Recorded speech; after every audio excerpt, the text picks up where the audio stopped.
Noodles ഒന്ന് നമുക്ക് different ആയിട്ട് റെഡിയാക്കി നോക്കാം. കുറച്ച് എണ്ണ ഒഴിച്ചെടുത്തതിന് ശേഷം വെളുത്തുള്ളി, അതുപോലെ തന്നെ ഒരു സവാള, അതൊന്ന് സോഫ്റ്റായിട്ട് വന്നോട്ടെ. ഒരുപാട് ബ്രൗണിഷ് കളറൊന്നും ആവണ്ട. അതിനുശേഷം കുറച്ച് ക്യാപ്സിക്കം, അതും ഒന്ന് സോഫ്റ്റായിട്ട് വന്നതിന് ശേഷം ഇതിപ്പോൾ ചിക്കനാണ്. ആ ചിക്കനിൽ കുറച്ച് കുരുമുളക് പൊടിയും ഉപ്പും ഇത് രണ്ടും മാത്രമേ ഇട്ടിട്ടുള്ളൂ. എന്നിട്ട് കുക്കറിൽ നന്നായിട്ട് വേവിച്ചെടുത്തതാണ്.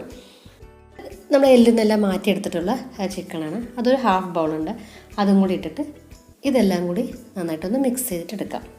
അപ്പോൾ ഈ ക്യാപ്സിക്കത്തിൻ്റെ ആ ഒരു ഫ്ലേവറും മണമൊക്കെ ഈ ചിക്കനിൽ പിടിക്കും. അങ്ങനെ നല്ലൊരു ഇതെല്ലാം കൂടി മിക്സ് ആകുമ്പോൾ ഒരു നല്ലൊരു മണമാണ് കേട്ടോ വരിക. അതിനുശേഷം ഇതിപ്പോൾ വൈറ്റ് സോസാണ്. വൈറ്റ് സോസ് ഇട്ട് കൊടുത്തിട്ടുണ്ട്. വൈറ്റ് സോസ് ഇപ്പോൾ നമുക്ക് എല്ലാ സൂപ്പർ മാർക്കറ്റിലും അവൈലബിൾ ആണ്. വൈറ്റ് സോസായിട്ട് കിട്ടും, അതല്ലാതെ അതിൻ്റെ മിക്സ് ആയിട്ടും കിട്ടും. ഇതെല്ലാം കൂടി ഇട്ടിട്ട് വീണ്ടും നന്നായിട്ടൊന്ന് ഇളക്കിയെടുക്കുക. അപ്പോൾ ഗ്യാസ് ലോ ഫ്ലെയിമിൽ തന്നെ വെച്ചാൽ മതി കേട്ടോ. നൂഡിൽസ് ഇട്ട് കൊടുക്കുക. നൂഡിൽസ് 2 പാക്കറ്റാണ് എടുത്തത്. അപ്പോൾ അതിൻ്റെ മസാല പൗഡറൊന്നും ചേർക്കണ്ട.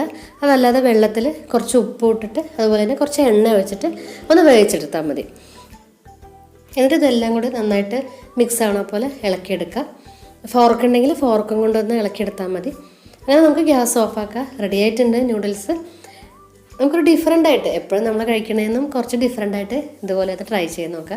അപ്പോൾ ഈ റെസിപ്പി കണ്ടിട്ട് ഇഷ്ടപ്പെടുകയാണെങ്കിൽ ലൈക്ക് ചെയ്യാൻ മറക്കരുത്. അതുപോലെ തന്നെ നമ്മുടെ ചാനൽ ഇതുവരെ സബ്സ്ക്രൈബ് ചെയ്യാത്തവർ ഒന്ന് സബ്സ്ക്രൈബ് ചെയ്യുക. അതുപോലെ ഫേസ്ബുക്ക് പേജ് കൂടെ ഒന്ന് ഫോളോ ചെയ്യുന്ന കാര്യം കൂടി വിട്ടുപോകരുത്. Thanks for watching. ബൈ.